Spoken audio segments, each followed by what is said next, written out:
Décima lição, gente. Games conseguem balancear o nível da dificuldade dinamicamente, tá? Isso é bem legal, é super importante. A gente vai ver no nosso próximo webinário lá da semana que vem como modelar o nível, o tamanho da dificuldade com relação ao tamanho da habilidade do aluno.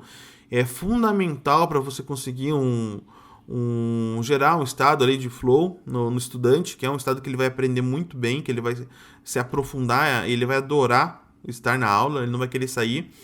Então, isso é uma lição que eu tiro dos jogos, né? Mesmo os jogos mais simples, ele dá ali uma opção de jogar no fácil, no difícil, no médio, ou no nível Brasil, que o pessoal chama que é o nível mais difícil de todos. Alguns não dão essa opção, mas eles fazem isso de maneira dinâmica, né? O Left 4 Dead 2, ele ajusta a quantidade de zumbis que vai aparecer com relação ao desempenho que o jogador está tendo durante a fase.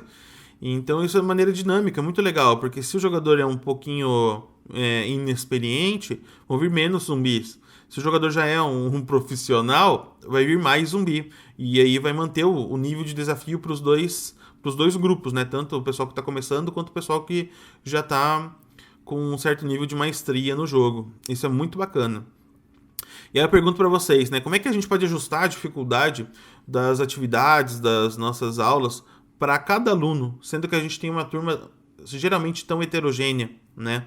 Eu uso um tipo de protocolo aqui, um outro protocolo. Esse aqui a gente vai falar na semana que vem também, tá? Que é o protocolo ID para planejar as aulas. Então, cada aula minha eu faço um planejamento específico, assim. Eu não uso muito aqueles de escola. E eu não vou falar sobre ele, porque ele dá uma webinar inteira só sobre ele. Mas na parte de baixo tem um timeline que eu procuro entender minuto a minuto o que vai acontecer na minha aula. E eu prevejo intervenções ao longo da atividade. Então, a cada período de tempo entra uma intervenção. Essa intervenção ela faz parte da narrativa, ela faz sentido dentro da narrativa, então não fica parecendo como se fosse uma ajuda, mas ela diminui o nível da dificuldade um pouquinho. Então, os alunos que gostam de desafio e se dão bem com desafio, eles já começam a mandar bem desde o início, porque a atividade permanece desafiadora. Os que estão com um pouco de dificuldade recebem um reforço aqui, vamos supor, nesse caso, depois de 30 minutos da atividade. Depois, tem mais um reforço de 45. Aqui são duas aulas, porque eu costumo trabalhar com aulas conjugadas, fica mais fácil de fazer essas atividades aí, que a gente tem um pouquinho mais de tempo, né, para usar.